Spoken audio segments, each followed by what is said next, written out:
Hello everyone, welcome to Shobhit study point. I hope आप सभी अच्छे होंगे। आज की हमारी क्लास है समाजशास्त्र क्लास 12 पार्ट 2 लेसन 5 और लेसन 6। लेसन 5 हमारा है औद्योगिक सामाजिक परिवर्तन एवं विकास।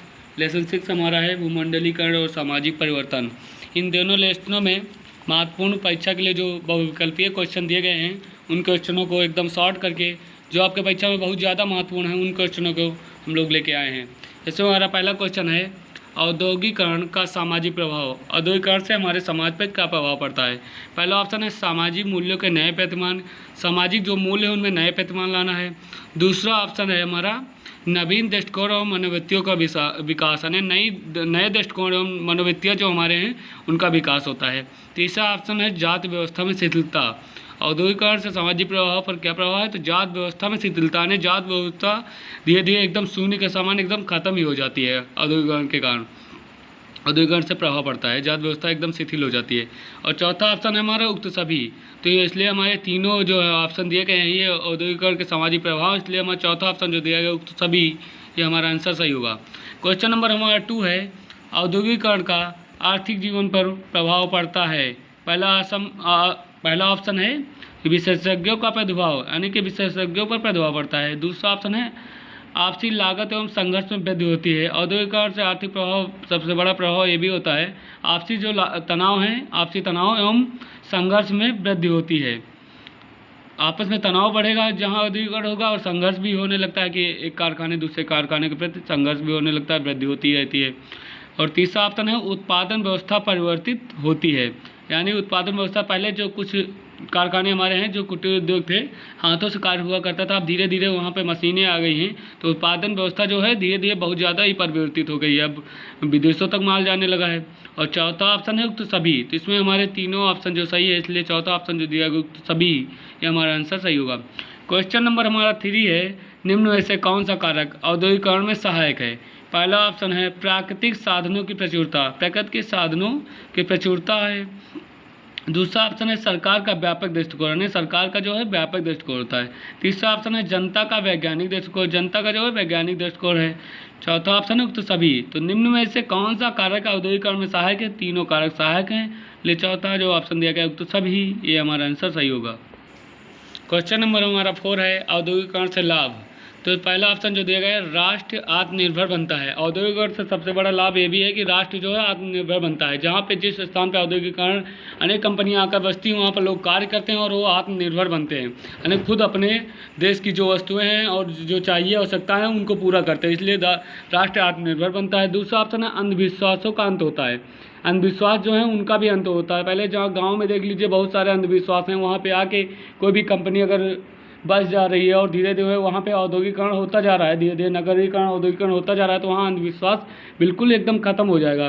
तीसरा ऑप्शन है व्यापार तथा राष्ट्रीय आय में वृद्धि। व्यापार जो है हमारे व्यापार, मान लो किसी चीज़ का व्यापार हम लोग करते हैं तो व्यापार तथा राष्ट्रीय आय, जो राष्ट्रीय आय हमारी उसमें भी वृद्धि होती है। व्यापार करेंगे हम, बेचेंगे तो राष्ट्रीय आय में भी वृद्धि होगी धीरे धीरे। चौथा ऑप्शन है उक्त सभी। तो इसमें हमारे तीनों जो है लाभ है, इसलिए चौथा ऑप्शन जो दिया गया उक्त सभी, ये हमारा आंसर सही होगा। क्वेश्चन नंबर हमारा 5 है औद्योगिकरण से आशा है। पहला ऑप्शन है उत्पादन के क्षेत्र में मशीनीकृत यंत्रों तथा ऊर्जा का अधिक प्रयोग।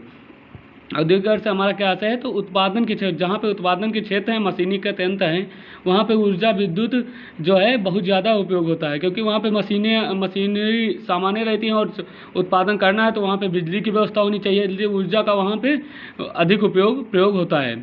और कोई हमारा ऑप्शन दूसरा है यातायात के तीव्र साधन इस्तेमाल करना। यातायात उस जगह पे जहाँ औद्योगिकरण से होगा वहाँ पे यातायात के जो साधन है तीव्र साधन इस्तेमाल किया जाता है, क्योंकि वहाँ आने जाने के लिए लोगों को और सामान को व्यापार मालूम करने के लिए, सामान आने जाने के लिए वहाँ पे तीव्र साधन इस्तेमाल किए जाते हैं। और तीसरा ऑप्शन है बहुराष्ट्रीय कंपनियाँ स्थापित करना है। बहुराष्ट्रीय कंपनियाँ, बहुत सी बहुराष्ट्रीय कंपनियों का स्थापना होती है वहाँ पे। और चौथा ऑप्शन है आधुनिक ढंग से कृषि करना, यानी आधुनिक ढंग से कृषि करना। पहले जो कृषि थी वो बहुत ही बैलों के द्वारा होती थी, लेकिन आज की जो कृषि हो रही है वो आधुनिक खेती हो रही है। यहाँ पे बीज वगैरह बहुत सारे आधुनिक जो कृषि हो रही है, आधुनिक ढंग से कृषि करना, इससे ज़्यादातर व्यापार बढ़ेगा और अनाज जो है हमारे यहाँ बहुत ज़्यादा पैदा होगा, जिससे देश में भी बहुत ज़्यादा लाभ होगा। औद्योगिकरण से हमारा आशय, तो इसमें पहला ऑप्शन जो दिया गया है उत्पादन के क्षेत्र में मशीनीकृत यंत्रों तथा ऊर्जा का अधिक प्रयोग, ये हमारा ऑप्शन सही होगा, पहला ऑप्शन जो दिया गया है। क्वेश्चन नंबर हमारा 6 है आर्थिक वस्तुओं के उत्पादन एवं सेवाओं में अमानवीय शक्ति के अधिकाधिक प्रयोग से संबंधित प्रक्रिया है। पहला ऑप्शन लौकिकीकरण, तो लौकिकीकरण मतलब लौकिकीकरण से हमारा आशय होता है। दूसरा ऑप्शन जो दिया गया औद्योगिकरण, औद्योगिकरण मतलब औद्योगिकरण तो आप लोग समझ ही गए होंगे, जहाँ पे औद्योगिक कंपनियां स्थापित होती हैं और वहाँ पे कारखाने होते हैं और औद्योगिकरण होता है। तीसरा ऑप्शन है सांस्कृतिकरण, सांस्कृतिक मतलब हमारा वेशभूषा खान पान से लिया जाता है, हमारी संस्कृति से लिया जाता है।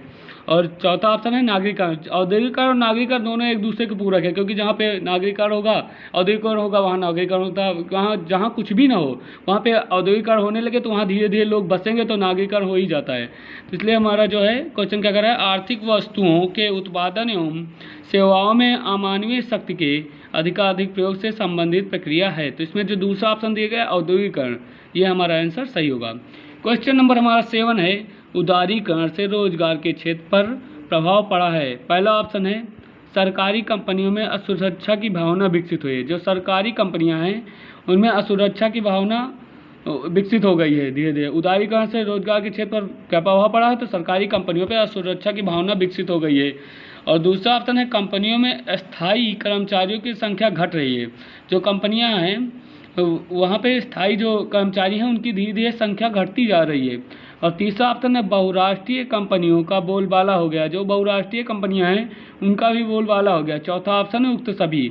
तो क्वेश्चन हमारा क्या कर रहा है उदारीकरण से रोजगार के क्षेत्र पर प्रभाव पड़ा है, तो तीनों प्रभाव पड़ रहे हैं, इसलिए चौथा ऑप्शन जो दिया गया उक्त सभी, ये हमारा आंसर सही होगा। क्वेश्चन नंबर हमारा 8 है भूमंडलीकरण का स्वदेशी शिल्पों पर प्रभाव पड़ा है। जो भूमंडलीकरण का है वो हमारे स्वदेशी यानी अपने देश में शिल्पों पर क्या प्रभाव पड़ा है, तो नया क्षेत्र प्राप्त हुआ है, पहला ऑप्शन है हमारा। दूसरा ऑप्शन है बहुत अच्छा प्रभाव पड़ा है। तीसरा ऑप्शन है बुरा प्रभाव पड़ा है। चौथा ऑप्शन है कोई प्रभाव नहीं पड़ा है। तो क्वेश्चन हमारा क्या कर रहा है भूमंडलीकरण का स्वदेशी शिल्पों पर प्रभाव पड़ा है, तो बहुत ही ज़्यादा बुरा प्रभाव पड़ा है। इस पर तीसरा ऑप्शन जो दिया गया है ये हमारा आंसर सही होगा। क्वेश्चन नंबर हमारा 9 है विश्व व्यापार संगठन की स्थापना हुई थी। पहला ऑप्शन है सन 1955 में, दूसरा ऑप्शन है सन 1956 में, तीसरा ऑप्शन है सन 1957 में और चौथा ऑप्शन है सन 1958 में। तो इसमें हमारा पहला ऑप्शन जो दिया गया है सन 1955 है। क्वेश्चन हमारा क्या कर रहा है विश्व व्यापार संगठन की स्थापना हुई थी, तो विश्व व्यापार की संगठन की स्थापना सन 1955 में हुई थी। इसमें हमारा पहला ऑप्शन जो है ये हमारा आंसर सही होगा। क्वेश्चन नंबर हमारा 10 है भूस्थानीकरण को माना जाता है, भूस्थानीकरण को माना जाता है सांस्कृतिक संश्लेषण यानी संस्कृति का संश्लेषण। दूसरा ऑप्शन है सांस्कृतिक अस्पष्टता, तीसरा ऑप्शन है सांस्कृतिक टकराव, चौथा ऑप्शन है संस्कृति का विलोप होना। तो इसमें जो हमारा है भूस्थानीकरण को माना जाता है, तो पहला ऑप्शन जो दिया गया है सांस्कृतिक संश्लेषण, ये हमारा आंसर सही होगा पहला। क्वेश्चन नंबर हमारा 11 है भूस्थानीकरण से आशय है। पहला ऑप्शन है व्यापार की अनिश्चितता, भूस्थानीकरण से जो आशय हमारा है व्यापार की अनिश्चितता होती है। दूसरा ऑप्शन है भूमंडलीय के साथ स्थानीय का मिश्रण, भूमंडलीय के साथ स्थानीय का भी मिश्रण होता है। तीसरा ऑप्शन है भूमंडलीय मान्यताओं को एक स्थान पर केंद्रित करना, भूमंडलीय मान्यताएं जो हैं को एक स्थान पर केंद्रित करना। और चौथा ऑप्शन है भूमंडलीय मान्यताओं को सब जगह लागू करना। तो क्वेश्चन हमारा क्या कर रहा है भूस्थानीकरण से आशय है, तो इसमें जो दूसरा आशय दिया गया है भूमंडलीय के साथ स्थानीय का मिश्रण, ये हमारा आंसर सही होगा दूसरा।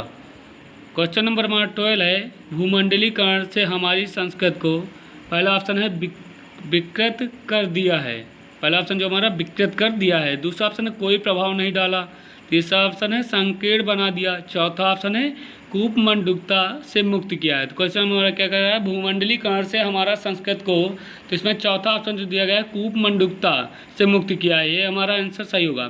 क्वेश्चन नंबर हमारा 13 है उदारीकरण से आशय है। पहला ऑप्शन है उत्पादों का मूल्य घटना, उदारीकरण से हमारा पहला जो आशय है उत्पादों का मूल्य घट जाता है, घटना।